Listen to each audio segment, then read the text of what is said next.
The amount of investment made 18 years ago is $15,519.40. The interest rate on the investment is 3% compounded monthly. What is the amount that was originally invested?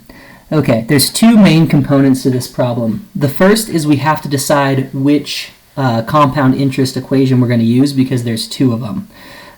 This is the key here, compounded monthly. Okay, that is 12 times a year. So if we have something that's compounded a certain finite number of times per year, the equation that we need is this. A of t, the amount after a certain amount of time, is equal to the principal, the amount we started with, times 1 for 100%, plus the rate as a decimal divided by the, I'm getting into the specifics here. The rate as a decimal divided by the number of compounds per year times the number of compounds, or to the power of the number of compounds per year times time. Okay, so that's what we need there. Now, again, because it's compounded monthly, that's a finite number of times per year. So n is going to be 12 in this case. The other thing that we need to be aware of is the fact that this is the amount, the current amount of the investment, right? So this is not what we originally invested. That's what we're looking for. What was the amount originally invested?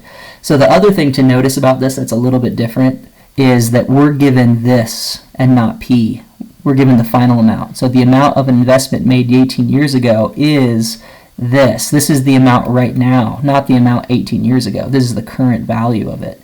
Okay, so what we have is 15,519.40 equals P, which we don't know, times 1 plus 0.03 over 12 to the 12 times 18. Okay, here's your rate as a decimal, number of compounds per year, because it's monthly, it's 12, number of compounds per year.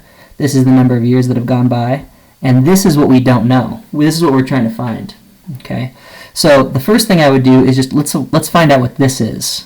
Okay, so we can do this kind of all at once or one step at a time. I'm going to show you how to do it one step at a time. Let's figure out what 12 times 18 is first. 216. So that's the power, right? 216. Okay. Now let's figure out what 0.03 divided by 12 is, and then we'll add 1 to it. So we're going to kind of save this 216 for a minute. 0.03 divided by 12. Okay, so that looks like it's kind of a scientific notation. That's okay. Let's add that to 1. All right, so that's what's going on in here, 1.0025. And this is P, and this is supposed to equal 15,519.40. Okay. The last thing, well, not the last thing, but the next thing we need to do is we need to figure out what this is. Okay.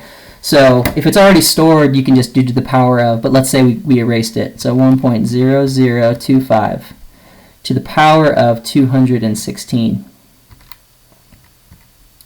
Okay, so that's this like 1.7-ish number. Okay, so this is P times 1.71485, let's say 1. I don't want to round here just yet because I don't want my answer to be off. So we'll take it out some digits. So on the other side, I have 15,519.40.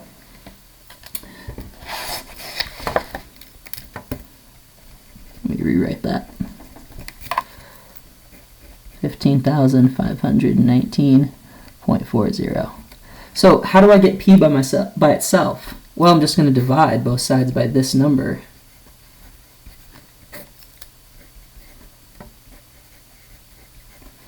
Okay.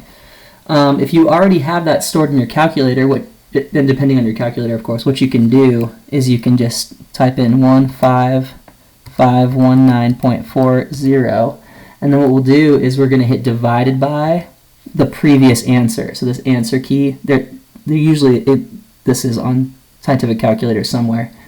We'll just divide it by the answer, and then we'll get this amount. And if we round to the nearest cent, that's $9,050, because this 9 would bring this up to 0, which would bring this up to 0, which would bring this up to 0, which would bring this up to 5. Right? So round it up, the 9 goes to a 10, so you have to put a 0 and like carry the 1 all the way through. So that's this guy right here. Now your answer choices when you take this might not be A this might not be A in your answer choice, but yeah, because it might be scrambled. If we didn't know how to do that with our calculator, what we can do is just type it in, 15,519.40. We'll just divide that by 1.714851, and we carried out several decimal places, so we're going to get something pretty similar. Okay.